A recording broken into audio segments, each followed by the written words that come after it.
자, 신학교에 입학했을 때에 신학생들끼리 주고받은 우스갯소리가 있습니다.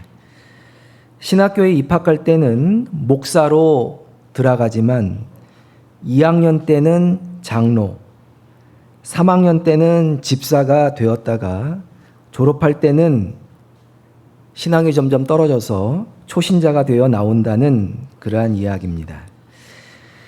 복잡다단한 신학에 머리가 뒤죽박죽이 되고 목회 현장에서 여러 가지 난관을 경험하면서 신학교에 입학할 때의 열정과 소명감은 다 사라지고 마음이 돌같이 딱딱해지는 신학생의 이 마음 상황을 우스갯소리로 표현한 것이 아닌가 생각합니다.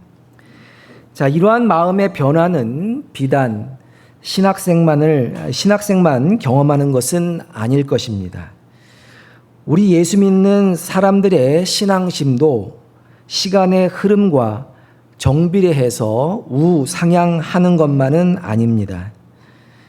각종 인간관계의 갈등, 그리고 예상치 못했던 고난, 그리고 세상의 염려와 재물의 유혹을 만나면서 우리의 신앙심이 때로는 곤두박질 치는 경우도 있는 것입니다. 물론 성도의 견인, 다시 말해 하나님께서 거듭난 하나님의 자녀들을 끝까지 붙들고 지켜주신다는 이 교리는 틀림없는 진리이지만 신앙인이 매일의 삶 속에서 경험하는 신앙의 업다운, 마음의 업다운은 부인할 수 없는 것이 사실입니다. 오늘 본문은 씨 뿌리는 자의 비유, 마음밭의 비유로 우리들이 너무나 잘 알고 있는 말씀입니다. 그런데 이 본문 해석과 관련하여 한 가지 아쉬운 점이 있는데 그것은 저의 아쉬움입니다. 그것은 본문을 너무 각 교단의 교리적인 틀을 가지고 이 본문을 비유의 말씀을 해석하려 한다는 것입니다. 그래서 어떤 이는 구원론에 입각해서 본문에 나오는 열매 맺지 못하는 땅들을 구원받지 못한 사람들을 상징하는 것이다. 또 열매 맺는 땅은 구원받은 사람을 상징하는 것이다 라고 해석합니다. 한편 다른 사람들은 길가와 같이 나지 못하는 땅은 아예 구원도 받지 못한 사람을 상징하는 것이지만 돌멩이와 가시덤불로 가득한 땅은 구원은 받았지만 신앙의 성숙이 없어 열매를 맺지 못하는 사람을 상징한다고 해석하기도 합니다. 자, 이러한 해석은 나름 신학적 근거도 있고 의미도 있지만 우리 신앙생활의 역동, 이 움직임을 제대로 이해하고 말씀을 각자의 삶에, 우리 자신의 삶에 구체적으로 적용하는 데에는 큰 도움을 주지 못합니다. 따라서 오늘 우리는 본문 말씀을 읽고 이 말씀의 은혜를 받을 때에 교리의 틀이 아니라 교리적인 개혁주의 신앙이 됐건 아니면 감리교의 신학이 됐건 무엇이 되었건 교리의 틀이 아니라 우리 각자의 마음 상태를 진단하고 내 마음은 도대체 어떠한 상태인가, 이 마음 상태를 진단하고 이 말씀을 우리의 삶에 구체적으로 어떻게 적용할 것인지에 관한 관점에서 말씀을 살펴보며 은혜를 나누고자 합니다. 자, 그러면 다 같이 본문 3절, 4절 말씀을 다시 한번 읽어보겠습니다. 자, 3절, 4절 말씀입니다. 시작. 예수께서 비유로 여러 가지를 그들에게 말씀하여 이르시되 씨를 뿌리는 자가 뿌리러 나가서 뿌릴새 덜어는 길가에 떨어짐에 새들이 와서 먹어버렸고. 자, 먼저 씨 뿌리는 자가 나가서 씨를 뿌렸습니다. 자, 그런데 덜어는 길가에 떨어짐에 새들이 와서 홀랑 먹어버렸다. 그렇게 성경은 말씀합니다. 자, 여기서 길가에 뿌려진 씨가 열매를 맺지 못하는 매우 명백한 이유가 있지요. 그 이유는 무엇입니까? 그것은 땅이 너무 딱딱해서 씨가 땅에 뿌리를 내리지 못하고 또 얼마 후에 새가 와서 이 씨를 홀랑 쪼아 먹어 버렸기 때문에 열매를 맺을 수가 없었던 것입니다. 자연 상태의 흙은 원래 곱고 부드러워야 정상입니다. 처음부터 단단한 흙은 없습니다. 자, 그런데 왜 이 흙은 씨가 뿌리를 내릴 수 없을 정도로 단단한 땅으로 바뀌어졌는가? 우리가 생각해 볼 필요가 있습니다. 그것은 오랜 시간 사람과 짐승이 밟고 지나갔기 때문에, 그리고 마차가 달리면서 이 부드러웠던 흙이 점점 단단한 땅으로 바뀌어져 갔을 것입니다. 자, 그런데 땅만 그런 것이 아닙니다. 예수 믿는 사람도 마찬가지입니다. 처음 은혜 받고 예수 믿었을 때에는 마음이 부드럽죠. 그래서 하나님의 말씀을 듣고 은혜 받고 감동하게 됩니다. 그리고 하나님이 말씀하신 대로 나의 삶의 현장에서 살아보려고 말씀을 적용하기 위해 애쓰고 몸부림치는 것입니다.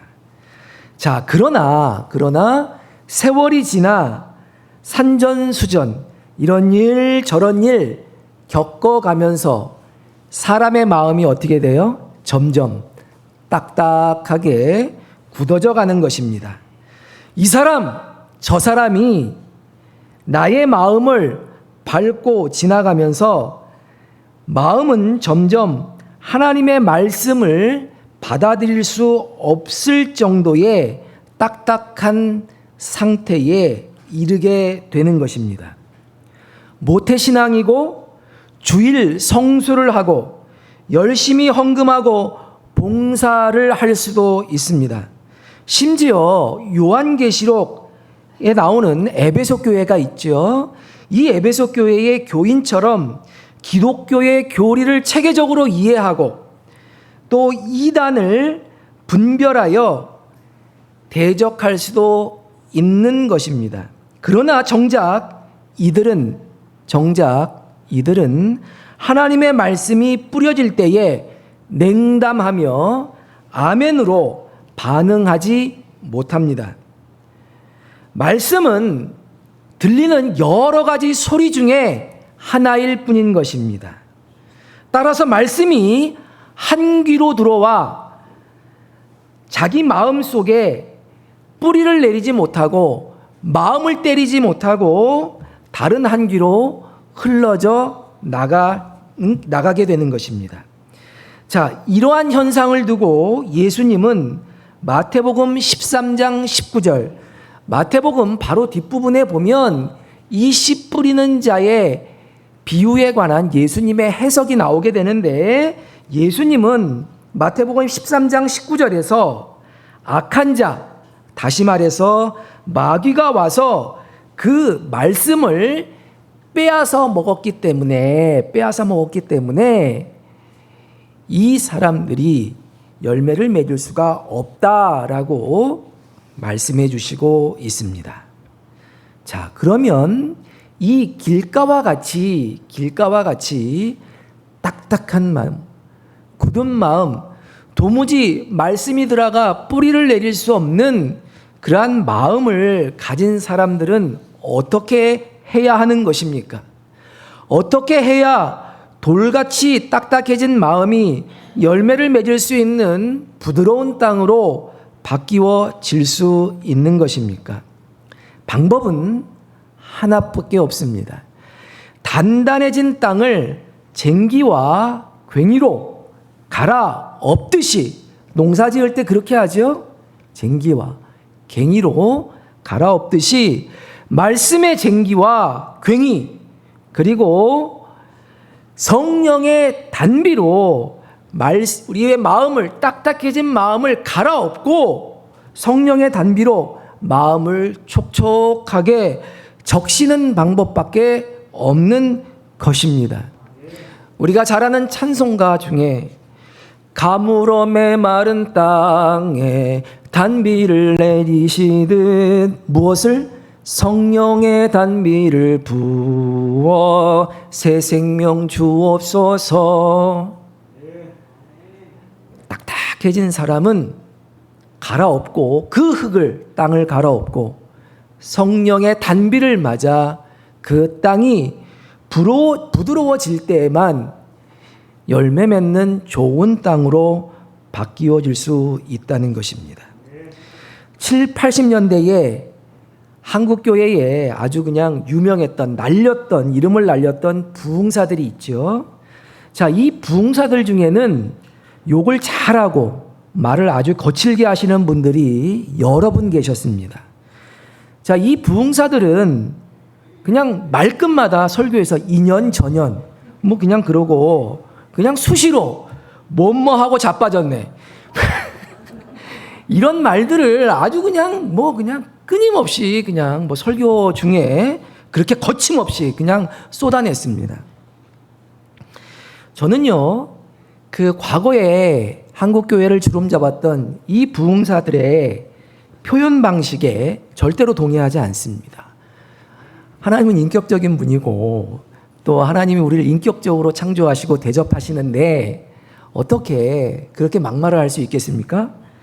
자, 그렇지만 부흥사들의 이 표현 방식 속에 듣는 이의 돌 같은 마음을 깨뜨려야 한다라고 하는 설교자의 간절한 의도가 있었다는 것 자체를 부정하지는 않습니다. 그냥 그런 마음이 있었기 때문에, 하도 돌같이 딱딱한 마음을 가지고 있으니 그렇게 강력한 언어로 사람들의 마음을 깨뜨리려 했다는 것입니다.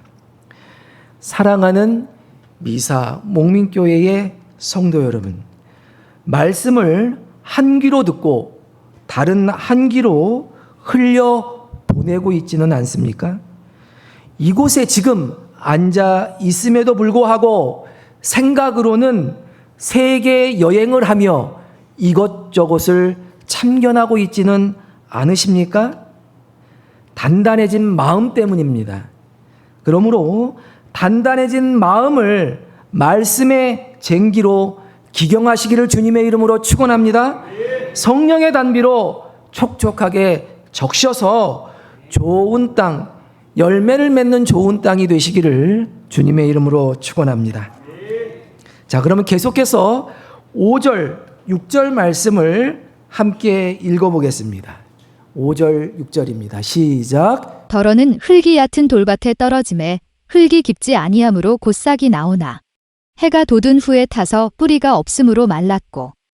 자, 본문은 씨가 흙이 얇은 돌밭에 떨어짐에 흙이 깊지 않으므로 곧 씨에서 싹이 나오지만 해가 돋은 후에는 뿌리를 내지 못함으로 뿌리가 타서 말라 죽게 되었다라고 말씀하고 있습니다.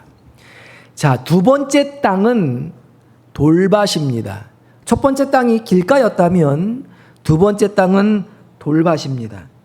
자, 그렇다면 이 땅은 왜 돌들로 가득하게 되었을까요?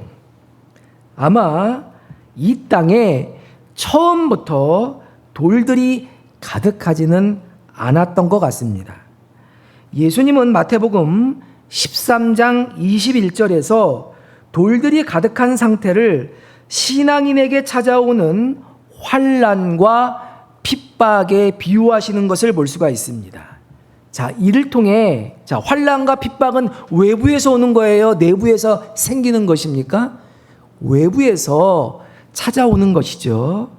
따라서 우리는 이 예수님의 비유를 통해서 돌들이 외부에서 자꾸만 들어오면서 이 땅이 돌밭이 되었다고 하는 것을 추측, 상상해 볼 수 있습니다.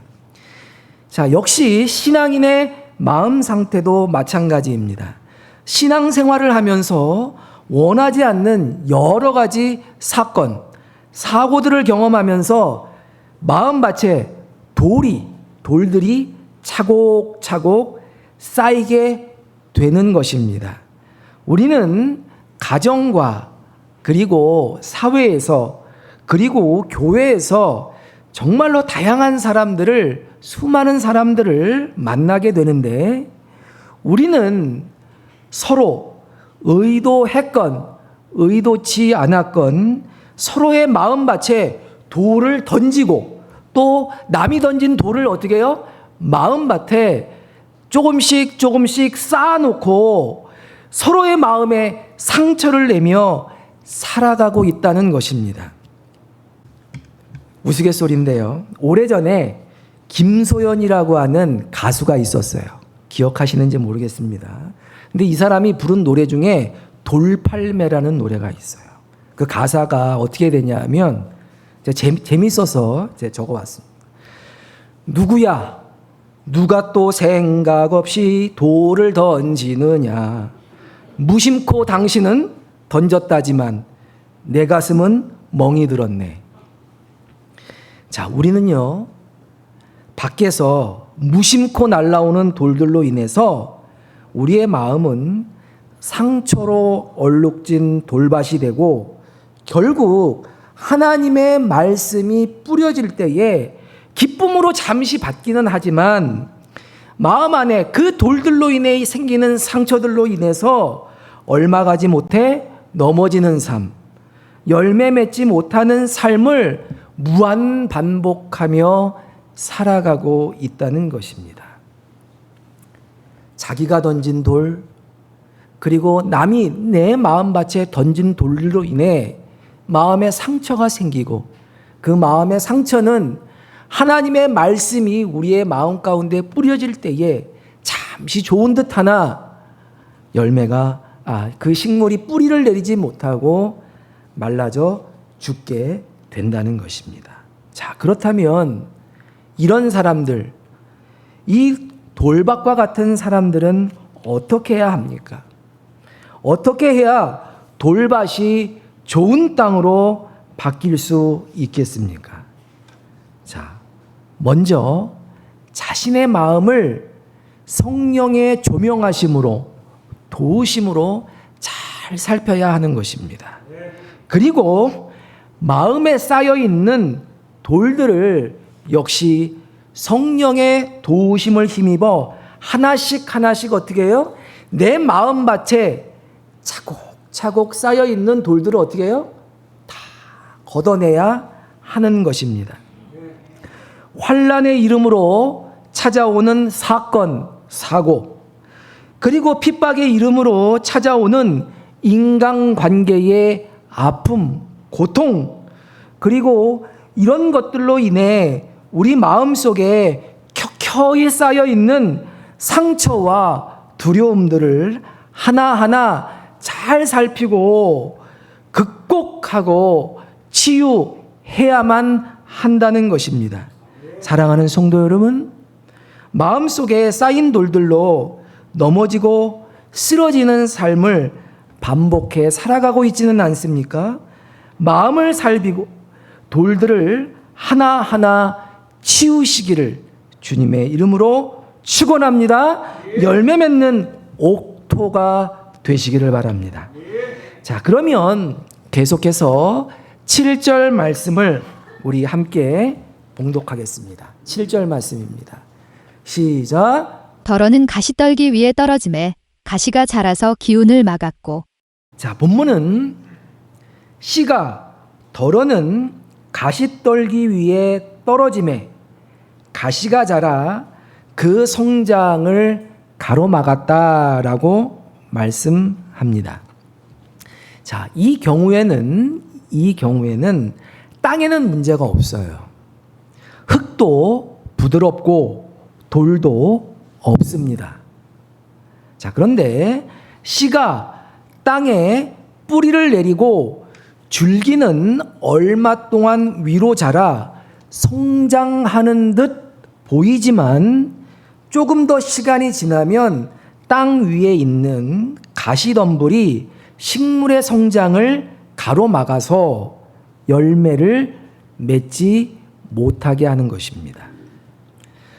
자, 저는 어쩌면 이런 유형의 사람, 예수 믿는 사람들이 제일 안타깝고 불행해 보이기까지 합니다. 자, 노력과 열심도 많이 보여요. 그리고 어느 정도 성장도 있는 것 같이 보여요. 그런데 결국에는 뭐예요? 열매를 맺지 못하기 때문에 그러합니다. 예수님은 역시 마태복음 13장 22절에서 열매를 맺지 못하게 하는 이 가시덤불 가시가 다름 아닌 세상의 염려와 재물의 유혹이라고 말씀하고 있습니다. 세상의 세상의 유혹과 염려와 재물의 유혹이 가시가 되어 우리의 성장을 가로막고 열매를 맺지 못하게 한다라고 예수님이 매우 알기 쉽게 구체적으로 말씀해주고 있습니다.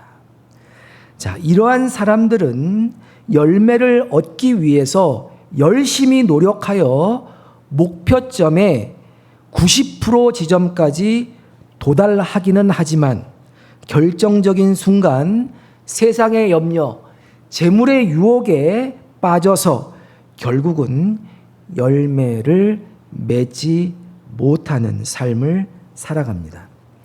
무엇을 먹을까? 무엇을 마실까? 무엇을 입을까?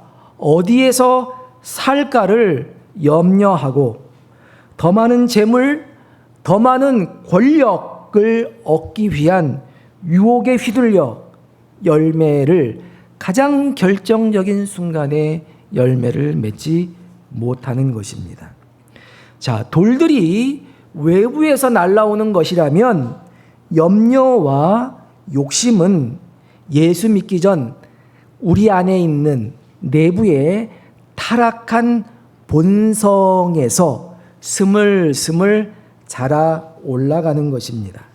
따라서 좋은 땅이라 할지라도 그냥 어떻게 해요? 내버려 두면 온갖 잡초가 무성해지듯이 우리의 마음을 그냥 내버려 두면 염려의 가시, 유혹의 가시들이 우리의 마음밭을 장악하게 된다라는 것입니다.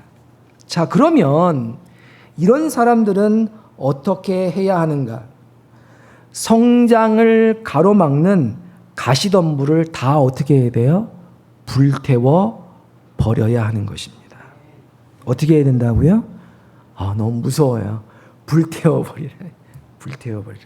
성령의 불로 염려의 가시와 세상의 재물에 관한 유혹을 완전히 불살라 버려야 한다는 것입니다. 그래서 갈라디아서 5장 24절의 표현을 빌리자면 우리 안에 있는 육체의 정욕과 적심을 십자가에 못 박아야 하는 것입니다.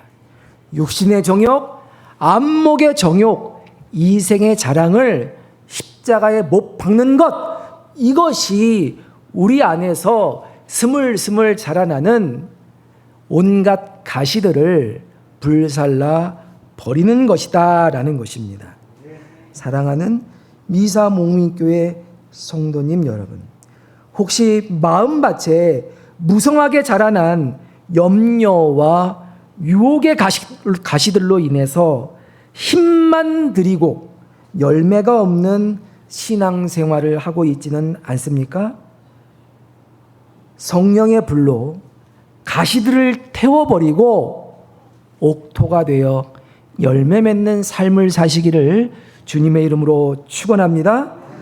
돌과 가시덤불이 없는 부드러운 땅, 좋은 땅이 되어서 하나님의 말씀이 뿌려질 때에 옥토가 되어 100배, 60배, 30배의 결실을 맺으시기를 주님의 이름으로 축원합니다. 오늘 말씀을 통해 말씀에 각기 다르게 반응하는 4가지의 마음 상태, 마음밭이 있다고 말씀드렸습니다. 자, 그런데 이와 더불어서 우리가 반드시 기억해야 할 것이 있습니다. 신앙인의 마음 상태는 절대로 고정되어 있지 않다는 것입니다. 한번 옥토는 영원한 옥토는 아니에요. 한번 돌밭이 영원한 돌밭이 아닌 것처럼 한번 좋은 땅이 영원히 좋은 땅이 되지는 않는다라는 것입니다. 열매 맺지 못하는 땅이 좋은 땅으로 변화될 수 있는 것처럼 아까 말씀드렸죠? 성령의 도우심을 받아 마음을 기경하고 또 돌들을 치워버리고 가시를 불태울 때 좋은 땅으로 변화될 수 있는 것처럼 좋은 땅도 얼마든지 좋지 않은 땅으로, 나쁜 땅으로, 열매 맺지 못하는 땅으로, 쓸모없는 무익한 땅으로 바뀌어 버릴 수 있다는 것입니다. 시간이 지나 욕심의 가시덤불이 쌓이면서 다른 사람이 던지는 돌들이 그 마음밭에 하나하나 쌓이면서 또 이리 치이고 저리 치여 마음이 딱딱해지면서 도무지 열매 맺을 수 없는 땅으로 변해갈 수 있다는 것입니다. 사랑하는 성도 여러분, 우리들의 마음 상태는 어떠합니까? 성령의 조명하심, 밝히 보이시는 성령님의 조명하심을 힘입어 각자의 마음 상태, 마음밭을 진단하시기를 주님의 이름으로 축원합니다. 만약 길가와 같이 딱딱해진 마음이 내 마음이라면 갈아엎어야 할 줄로 믿습니다.